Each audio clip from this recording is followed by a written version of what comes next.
దయగల దేవుడు ప్రజల కోసం వచ్చిన మహానుభావుడు. ఆయన కోపం సహనం ప్రజల కోసం. ఈశ్వర పవనీశ్వర పవరీశ్వర. సగటు పవన్ అభిమానులు ఆయన విషయంలో వ్యక్తం చేసే అభిప్రాయం ఇది. తొలుత కళ్యాణ్ బాబుగా, తర్వాత పవన్ కళ్యాణ్గా, తర్వాత పవర్ స్టార్గా, అటు తర్వాత జనసేన అధినేతగా, ఏపీ డిప్యూటీ సీఎంగా పవన్ కళ్యాణ్ ప్రస్థానం ఒక ప్రభంజనమే. చిరంజీవి తమ్ముడిగా సినిమాల్లోకి వచ్చినప్పుడు ఎలా ఉంటాడు అని ఎదురు చూశారు. కానీ ఇలా ఉన్నాడు ఏంటి అని అనుకున్నారు. స్టార్ హీరో తమ్ముడు కదా అంటూ తేలిగ్గా తీసుకున్నారు. కానీ చిరంజీవి తమ్ముడు అనే ట్యాగ్ లైన్ నుంచి బయటకు రావడానికి పవన్ కళ్యాణ్కి ఎంతో టైం పట్టలేదు. తనకంటూ ఒక మేనరిజంతో తెలుగు సినిమా ఇండస్ట్రీని షేక్ చేసిన ఘనత పవన్ కళ్యాణ్ది. అద్భుతమైన నటుడు కాదు, అంతకు మించి డాన్సర్ కాదు, కానీ ఆయనలో ఏదో ఉంది. అదే ఆకర్షణ, సమాజాన్ని ప్రభావితం చేసే ప్రవర్తన. వరుసగా 4 ఇండస్ట్రీ హిట్స్ ఇచ్చి తనకంటూ ఒక ముద్ర చాటుకున్నాడు. మధ్యలో సరైన హిట్లు పడ్డానికి 11 ఏళ్లు పట్టింది. అయినా సరే ఆయనకున్న స్టార్డమ్ చెక్కు చెదరలేదు. తిరిగి గబ్బర్ సింగ్తో బెబ్బులిలా అమాంతం పైకి లేచాడు పవన్. చేసిన సినిమాలు తక్కువే అయినా పవన్ కళ్యాణ్కు తెలుగు చిత్ర పరిశ్రమలో చెరగని ముద్ర వేశారు.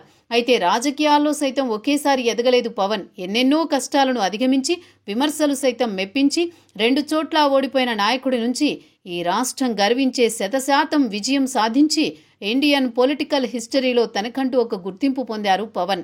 సినిమాల్లోకి అన్నయ్య చిరంజీవి చేతిని పట్టుకుని వచ్చి అదే అన్నయ్య క్రేజ్ ని మించిన నటుడిగా పవన్ కళ్యాణ్ గుర్తింపు పొందారు.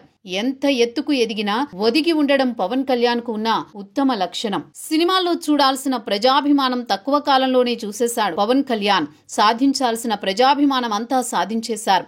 ప్రజలకు ఏదో చేయాలని కసి ఉండేది. అది ప్రజారాజ్యం పార్టీలోనే పవన్లో కనిపించింది. కానీ ప్రజారాజ్యం పార్టీ కాంగ్రెస్ లో విలీనం తట్టుకోలేకపోయారు పవన్. అందుకే కామన్ మ్యాన్ ప్రొటెక్షన్ ఫోర్స్ ప్రకటించారు. దానినే జనసేనగా మార్చి జనం గుండె చప్పుడుగా మార్చాలని భావించారు.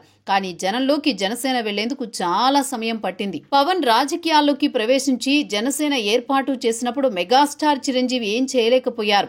ఈయన ఏం చేస్తాడులే అంటూ ప్రతి ఒక్కరూ తేలిగ్గా తీసుకున్నారు. రాజకీయాల్లోకి వస్తూ వస్తూ రాష్ట్ర పరిస్థితులను పరిగణలోకి తీసుకుని సీనియారిటీని గుర్తించి చంద్రబాబుకు మద్దతు తెలిపారు. 2019 ఎన్నికల్లో రాష్ట్ర వ్యాప్తంగా పోటీ చేసి ఓడిపోయారు. తాను 2 చోట్ల పోటీ చేసి ఓటమి చవిచూశారు. ఈ పరిస్థితుల్లో ప్రజారాజ్యం పార్టీ మాదిరిగా జనసేన మూత తప్పదని అంతా భావించారు. కానీ అక్కడే పవన్ ఇంతింతై వటుడింతై అన్నట్టు పైకి లేచారు. పిడికిలి బిగించి వైసీపీ ప్రభుత్వంపై సమరభేరి మోగించారు. జనాల్లో తిరిగారు, జనాల్లోనే తిన్నారు, జనాల్లోనే నిద్రించారు. అలా టీడీపీతో కూటమి కట్టి ఈ రాష్ట్రంలో అధికారంలోకి రాగలిగారు. రాష్ట్రానికి డిప్యూటీ సీఎం అయ్యారు.